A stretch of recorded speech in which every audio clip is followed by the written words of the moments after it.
do that. Okay, and marketing authorization number, you can just put your random number. It doesn't matter. Yeah, if it's September 30 is a DLP, then 1st April will be the birthday. Okay, perfect. Thank you. Okay. Okay, till here it is fine. Yeah. Yeah.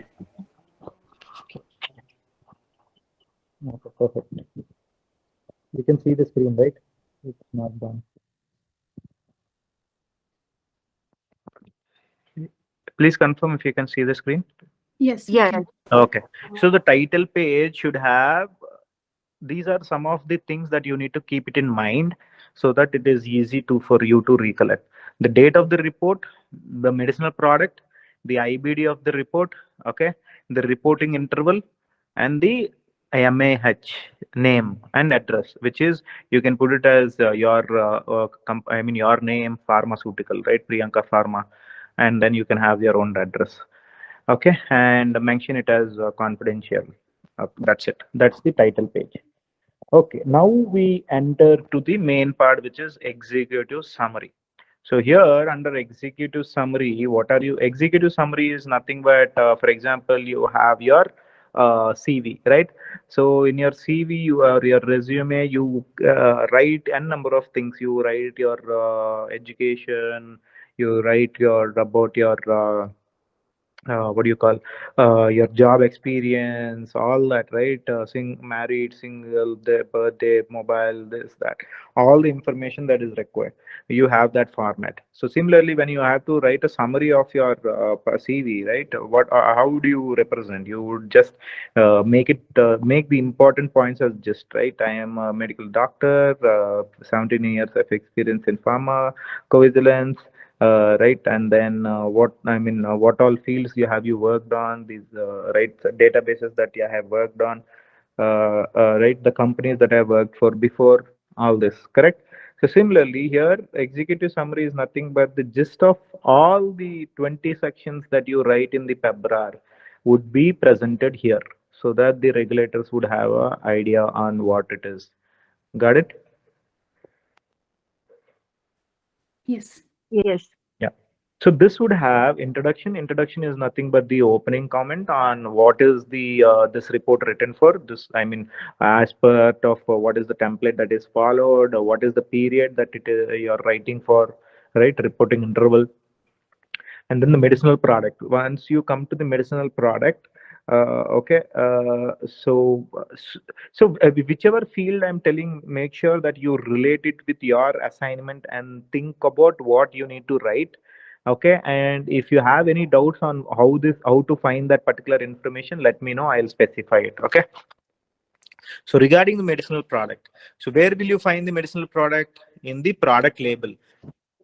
Have a doubt, how will I find the product label for my product? So nothing as simple as this. For example, your product is pregabalin.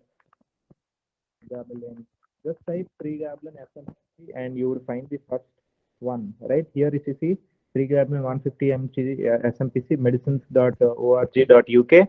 So there you would find all the product labels. So here you would find the SMPC. So download the SMPC. You have an option to download the SMPC as well, or you can refer to this. So let me go into 5.1 section and quickly show you where you can find the ATC code in SMPC. Okay, can you find this ATC code here? Yeah. Okay, perfect. So now, if I have to write about the medicinal product, what will I write? Okay, so Your voice is The words. like high and low. Okay, now I think it should be fine. Yeah. Okay.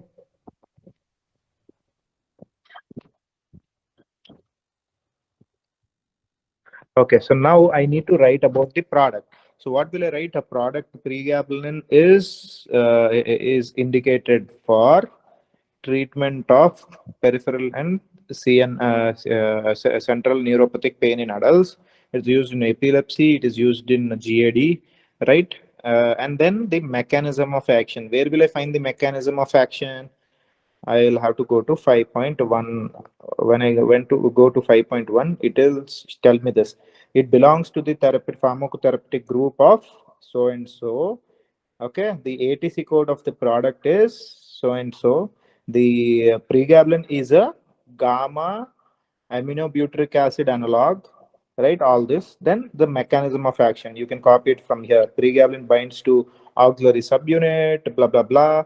If you're not convinced, you think that this information is minimal, you have an option to go to a literature and find the mechanism of action for pregabalin. Nobody can stop you from doing it. But whatever literature you're referring to, you need to put it in the reference. Got it? Any doubts? No. Everyone, right? Everyone got it, right? How do you find that information? Label, you can download your labels, correct? Okay, perfect. So, mechanism of action, you would do the doses, the route of administration is oral, the formulations, everything is present in the label. You will have to find it and then you will have to write it down. Next, the estimated cumulative exposure of clinical trial subjects. This information at this point of time you will not have. Okay, so leave it as it is because we will come back to the executive summary once we finish the entire PBRER. Got it, guys? The other things that you see here is all based on the other topics. So only three things that you can write in an executive summary as of now, not the other points, because that requires you to write the other sections of the PBRER. Got it? Is it fair enough? Yes. So, Yes. okay, perfect. So you will write it and then, keep it aside so that you can fill it. Right. Let us see how this is in this report. It is written as. Okay. So here, the executive summary. This you can take the wordings from this. There is no harm. Okay, because this is how the template, exact template looks like. This PSUR is the first report compiled by MAH as a safety review for product, your product, in accordance to the content and format outlined in GVP Module 7. The reporting interval of the PSUR is the date, what interval period you need to mention it here. Okay. The safety data in the PSUR is MEDRA coded as per the latest available version at the time of case processing. The EUBD is this, or if you do not have the EUBD, you can take it from the same list that I will provide you. Okay, so that will have the birth date. So you can create that birth date, and then the MAH requires the IBD. This is the IBD. The IBD of the product is so and so. Okay, then the product, about the product's therapeutic class is this, approved indications are this, the mode of mechanism of action is this, right? You can also write the pharmacokinetic properties as well. Where will you find the pharmacokinetic properties? Within the product label itself. Okay, pharmacokinetic properties, PK. Here, this thing here, you can write, you can find it here, right? You can write this entire ADB, right? So all that information you can write. For method of administration, it is oral or injection, you will have to write it, and then the dosages for each of the indications that it is given for, right? You don't have to mention about children, renal impairment, and all this is not necessary. Okay. So that is, but the rest of the information is because of the other sections that you would input. So you don't have to take mention anything of such. Right? Your voice is going very low. Okay. Now is it fine? Yeah. Okay. So you are only focused on the first three topics that we have discussed in executive summary. Next would be table of contents is how you generate each of the sections. You can do it at a later point once you complete all the sections. So the list of abbreviations would be here. List of abbreviations are nothing but if you're using any abbreviations in the report, you're supposed to mention it in the list of abbreviations. So this is as part of the medical writing. So you can exercise this as well. This need not require any training, I believe, right?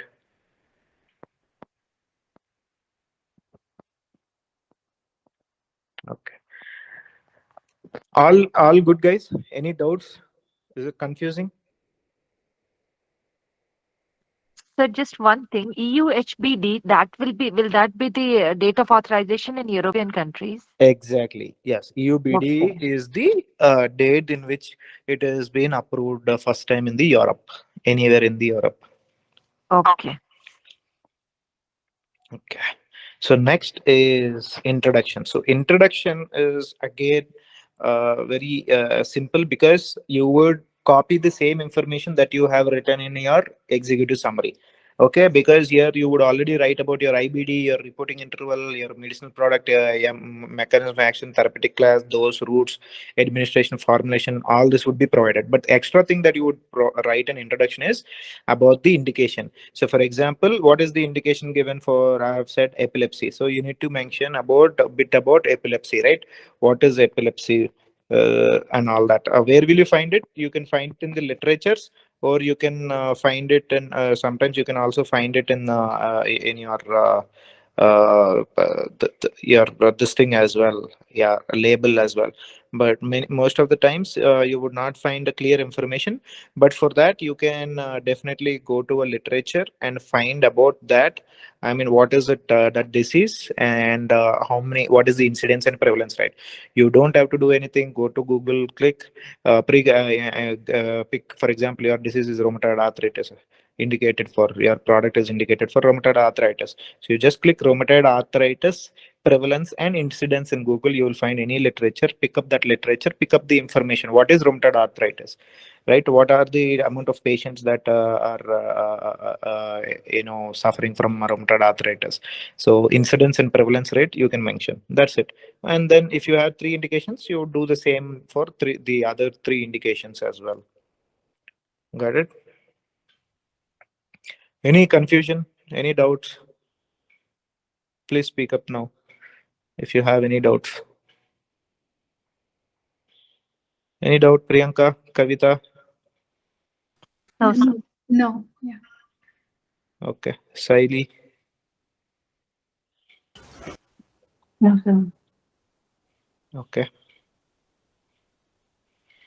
Okay, perfect. So then your rationale for submitting this particular preparers, multiple preparers, if you have, but since it is only one product, you don't have to write anything on that side. So let us see how it is written in this, right? So if you see, this entire information is already written before in executive summary. So you would leverage the same information here about why is it written and based on what is the IBD, what is the EBD, what is the reporting interval, right? And about the pharmaceutical formulation or the product, what is it, right? How is it available? What is the therapeutic class, right? What is it approved for? Then mechanism of action, you can take it from the product leaflet, right? Pharmacokinetic properties of the product. Okay, and then the indications, you will have to tell what indication it is given for, right? All that you need not follow this. This is not important. Renal impairment, dose adjustment, all this from the label is not important. You can remove this thing here. Got it? Any doubts, guys?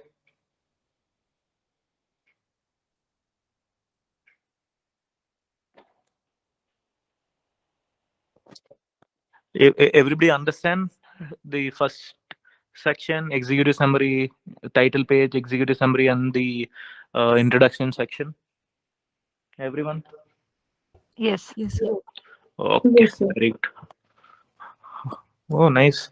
So today we have around 14 and everybody understood it. Nice. Yesterday I had class of two. I was teaching class of two and they had a lot of doubts on the initial two sections. Strange. Okay. Now, next coming is worldwide marketing authorization or marketing approval status. That is section 2. So I think Priyanka, this is, yes, this is the section that I was telling you about. So you need to, for example, you have 100 countries and 100 different authorization numbers and everything. So the entire list as part of the Excel sheet would be provided to you by your regulatory person. So sometimes what you need to do is pick the information that is necessary for you in the table, because there might be few other information that is not required for you to enter in this. Okay.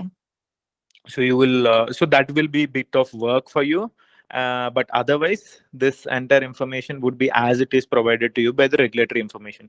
And I'll tell you, in another few companies what they have is they have somebody called as data collators.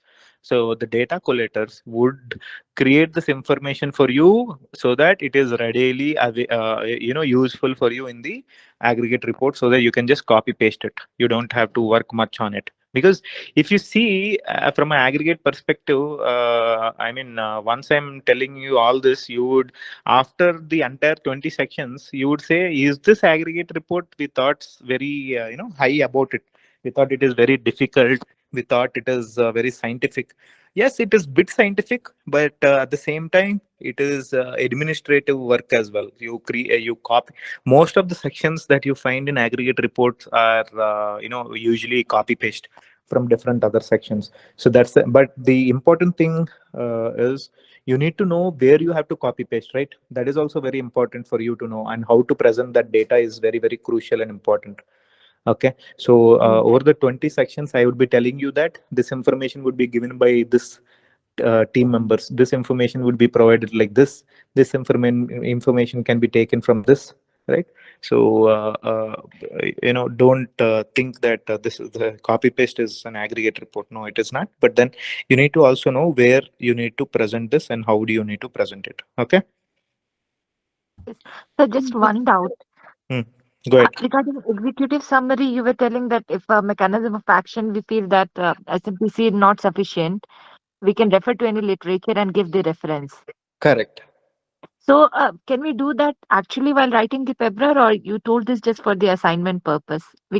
For actual PBRER also we Actual can. PBRER. So what will happen in actual PBRER is you don't have to do all this. So I'll tell you what happens. You will have the previous PBRERs also that is submitted, provided to you.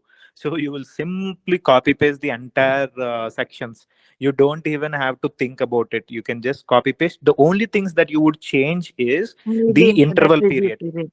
Okay, Interval yeah. period. Yeah, the interval period, and in case the product has a new indication, the only that period of time you will change anything or add anything, or else you will simply copy paste the entire thing. And if we are writing for the first time, If you're writing it for the first time, yes, as you said, as I was telling you, refer to the literature as well.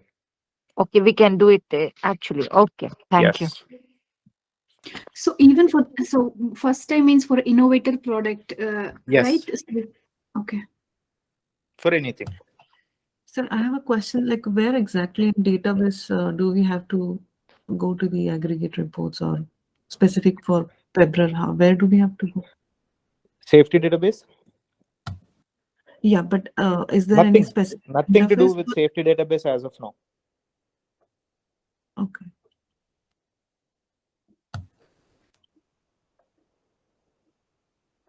So that is when we create the listings and all.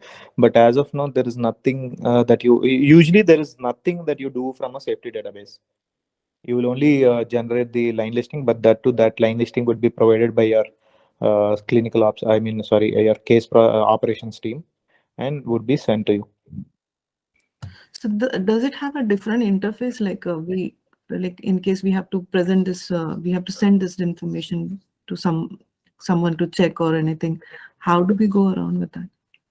What do you mean by there is? See, what happens is you have your clinical. I don't know why I'm getting clinical case operations team who work on the safety database.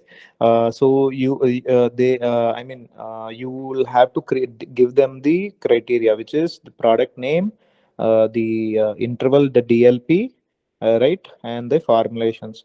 So once you do this, they will enter that in the safety database, and then they will generate the listing. So it is similar to pulling out the statement, your credit card statement, right, or your bank statement. So once you go into the bank statement, you would create for what account number you need this, right? You select the account number, then the period in which you require this, right? You will give the date range. So then you can download the statement. So that is how it's. Okay. So that will be the base information you'll receive from the line listing. But when this information has to go to the to the health authority? How does it go, in a soft copy, or like? It is it is in ECTD format. So what is that? I have no idea about It that. is an XML, basically similar to an XML. It is called as an ECTD format. So once you create the entire line listing, you would once you create the or author the entire aggregate report, you as part of the appendix, you will also attach the line listings, or not all the line listings, only these tabulations, summary tabulations of the line listings on how many cases into each SOC would be attached there, and then that appendix along with the entire document would be converted to a ECTD format, and then the regulatory people will submit it to the health authorities. Okay, okay, sir. Thank you, sir. Hello, sir. Go ahead, Mayur. In my previous organization, some ICS are created from the line listing. So, what is the meaning of this? I become confused. What is? Sorry. Some ICS are created from the line listing. So now I become confused. That is a different thing, right? So, for example, in China cases, right, for cases from China, and sometimes you would have toxicology cases as well. Like initially, before they used to come. Right now, I don't think they are still coming. When I was working, they used to come. So then from those line listings, you were supposed to pick up the cases, and then they will only have narrative and few important information. So you will pick from that line listing and create each of the cases. So that's a different concept. Okay, so this makes it is specific for the country. Yeah, it is for ICSR processing, not for aggregate. Okay.